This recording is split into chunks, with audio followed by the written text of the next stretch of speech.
Easter weekend 2025. So it is April 19th. It's pretty cold this morning, about 31, 32 degrees. We're below freezing here. I'm on some public land and working my way in after several days of odd weather, really hot weather, and then cooled off weather with a lot of wind. I have a feeling that the birds are going to gobble this morning. I might be wrong, but I feel like they're at least going to give me an idea of where they are. We're about 10 minutes to shooting time here. So we're working our way into my first spot. I think I just heard a gobbler across the river on some river bottom. Last weekend, there was probably 5 gobblers in here lighting off, but they just went quiet the second they got off the roost. They were henned up, so I'm hoping the hens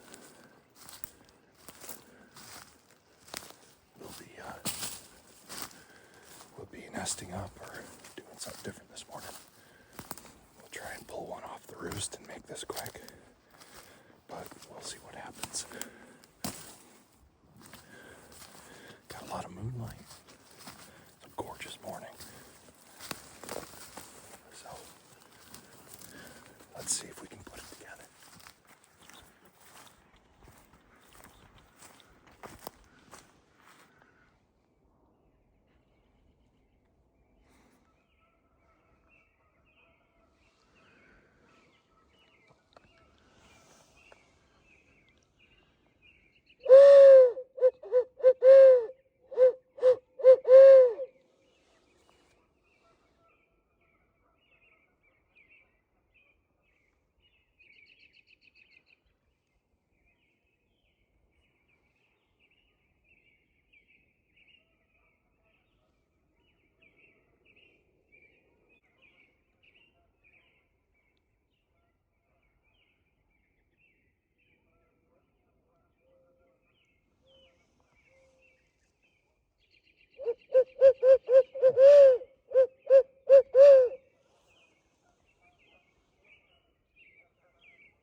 I'm not getting any calling yet, which is odd.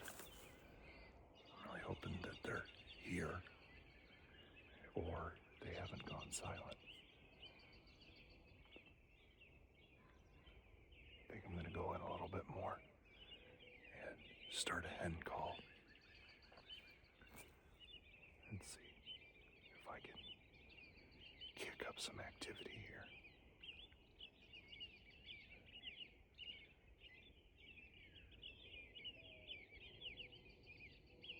Owl hooting's not making them call. I might wait till sunrise a little bit after and do a crow call. Just heard that one gobbler way across the river.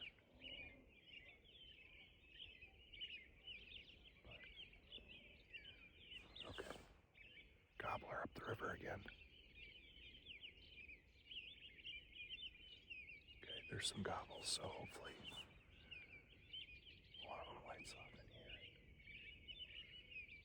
Okay, I hear more gobbling. Downriver now.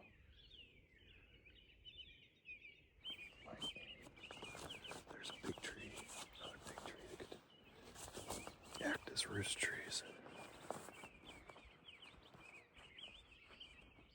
So I might just pop the and call in and see.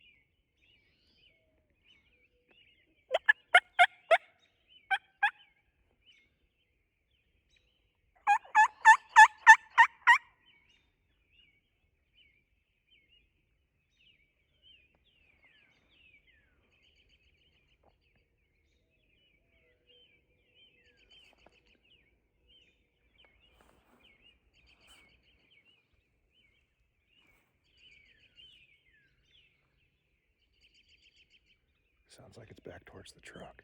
There's a little bit more of the property that I can go on past the truck, but not much.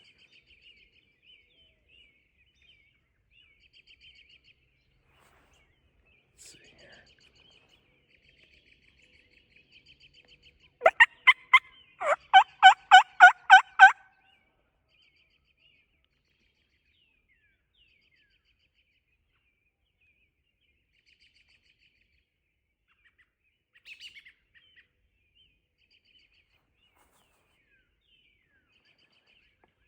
Back that way again.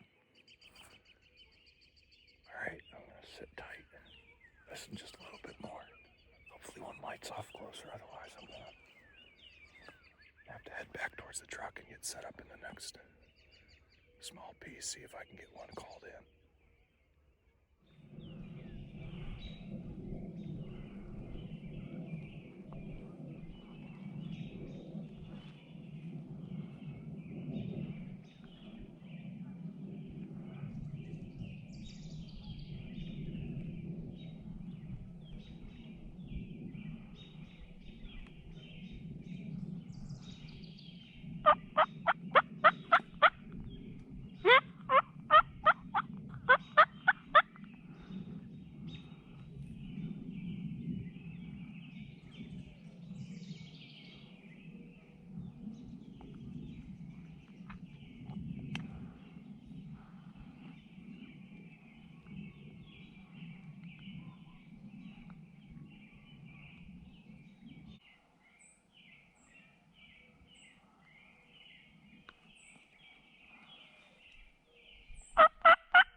This gobbler is right on the property edge, or he's coming.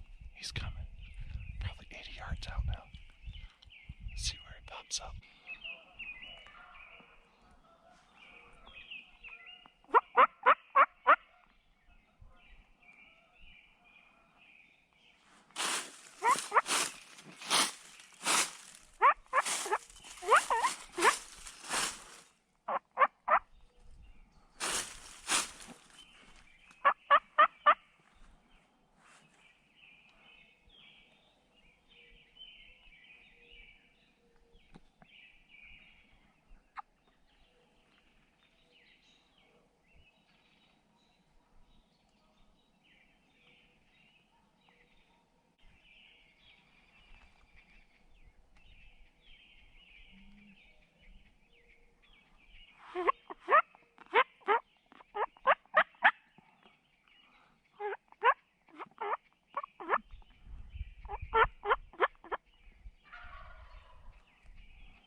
strut zone. He's not very far, which makes it difficult to close the gap.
Nice. Oh.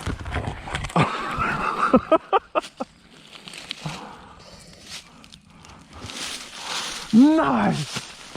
Oh my goodness. Oh my goodness, that was great. Holy crap. Oh my God. Oh my God. And it's only been shooting time for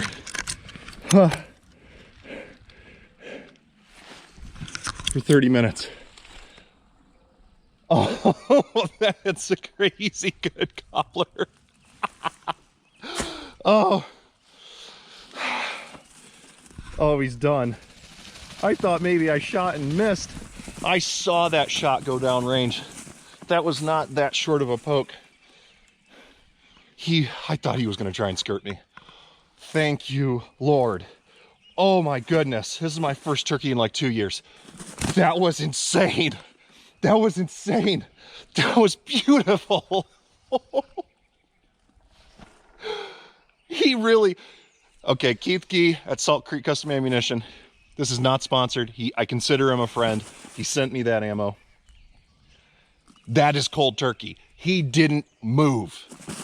That is the heaviest 28 gauge load on the market, and it is worth it. It is worth it. He is shorting out right now. Oh my goodness. That was amazing.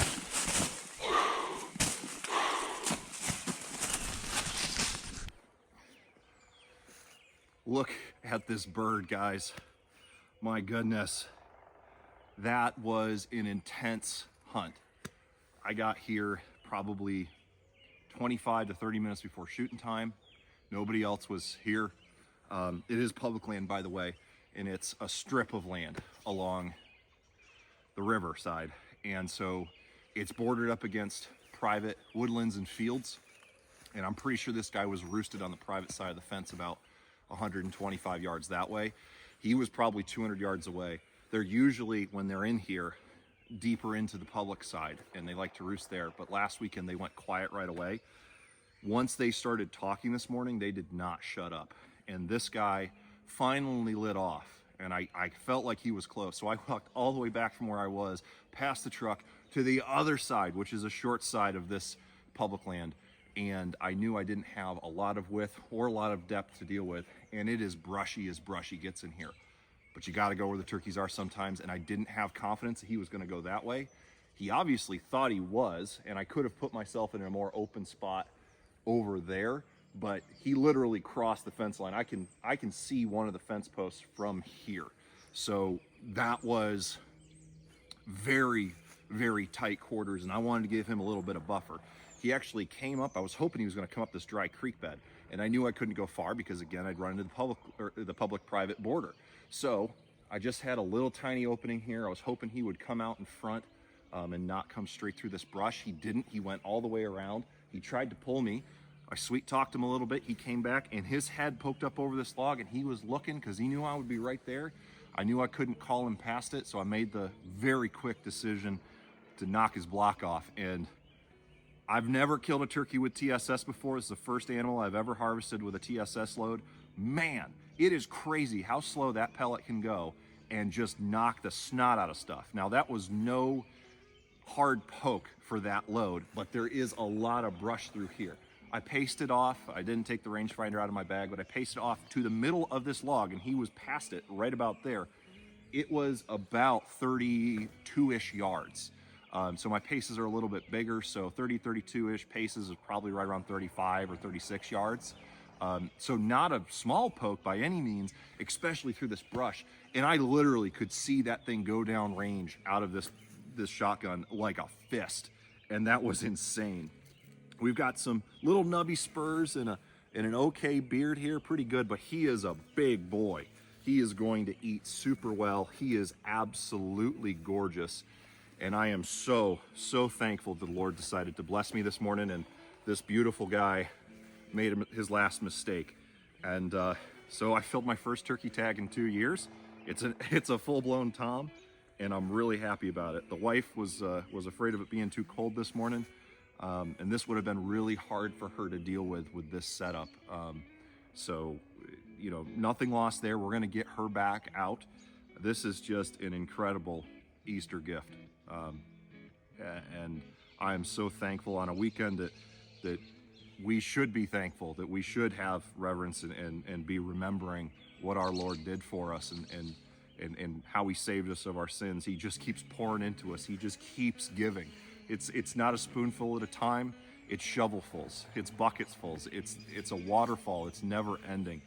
And for me, this is just one more little reminder of that. And I am so grateful. I'm trying not to be teared up as a grown man, but God's love is incredible. And if you don't know Christ and you don't know your Lord and Savior, I welcome you to find him, find somebody in your community. And if you feel like you want to talk to me about it, reach out in the comments, hit me up at the channel email, and I'll be more than happy to talk to you guys about our faith and what it means to be saved.